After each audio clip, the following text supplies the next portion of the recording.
Hi, what's happening, Wellington? I'm Charlotte. I'm here with Paul Jenden, the co-writer and director of Rome the Musical, playing at Circa at the moment, and we're here to talk about it. So can you give me a brief rundown of what the musical is about, the nature of it? The musical is about Julius Caesar giving a dinner party to which he has invited his inner circle of friends, and it is gate-crashed by Cleopatra, Queen of Egypt, and there's a slight bit of mayhem and mischief that follows. So it's a singing and dancing extravaganza? It's a singing and dancing extravaganza, plus there is murder and mayhem and intrigue and all those little things that we enjoy so much. So you said that you were instrumental in designing the costumes as well. Is the costumes is something to look out for in the show?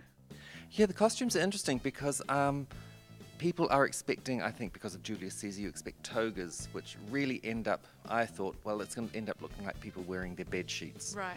I decided to go to Italy and high fashion, Milan, and so I took a lot of influence from current fashion shows that are going on. So it's kind of modern dress, but it's modern dress sitting in a non-specific way.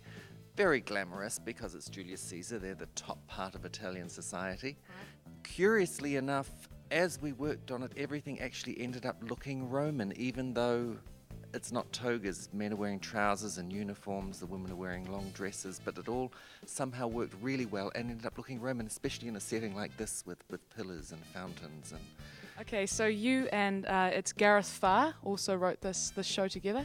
How do you guys work together? Does he do the music and you do the words, or it's more collaborative? Or it starts out where I write the whole thing, right, and then send it off to him, and he starts setting it to music. But what happens is that he sets it to music and sends it back to me, and I go, yes, I really like the way you've listened to that.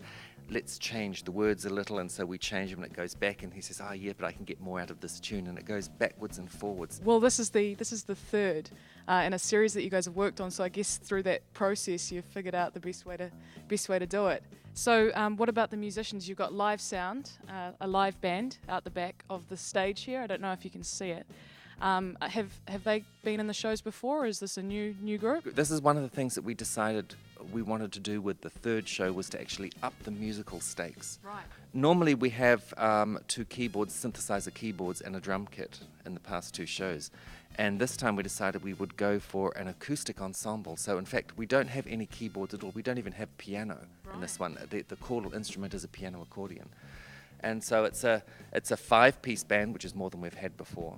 So if you've seen the previous 2, it's definitely, you'd be missing out if you didn't see this third installment. Oh, definitely. You got to do the trifecta. You got to do it. This is an A group here we've got going. It was a great joy on the preview and on the opening night performance to see the whole ensemble just pull together as a whole group and just go for the stars. Often you find in musicals you have stars and chorus and orchestras in their places and everything. Everyone here is in it. And the enthusiasm is wonderful. It just really goes for it. And audiences have a great time. Opening night audience leapt to their feet. That's a pretty hard achievement. I think they should be very proud of themselves. Yeah. This is a genre of its own? I think we're ending up with a genre of our own, and I think it's a genre that's particularly Wellington as well. Awesome. Wellington audiences are very literate. They're clever people, and so they come along and they seem to really enjoy listening to lyrics and enjoying the music as well, and they want substantial music, they want substantial story, they want substantial themes. It's not your run-of-the-mill musical which is light-hearted and fluff, and yes, we all know it's fluff and we're here to enjoy it for other reasons. Yeah. We're kind of crossing over into opera, but it's not opera because it's actually much more fun than opera. It still has those musical qualities of ta-da, yeah, and humour and all of that, but there's also there are tragic levels to it. There's deeper and darker areas that we go to. Right. So it's a phrase that has been used by other people, but I actually really love it. It's mindless entertainment for thinking people. Right. We are playing to full houses at the moment, okay, so if you don't get in and book your ticket, you may miss out, because that does fill up. And there's always, in the last week, we always have people coming to us and saying, I need a ticket. It's like, sorry, should have booked earlier. So book as fast as you can. Yeah. Jump on the bandwagon. Yep. Awesome. Well, thanks very much, Paul Jenden, the co-writer and director of Rome the Musical at Circa. Definitely get along and see the show. It sounds like a lot of fun. I know I'll be definitely coming along. And book now, because it's already difficult to get tickets. Yeah, excellent.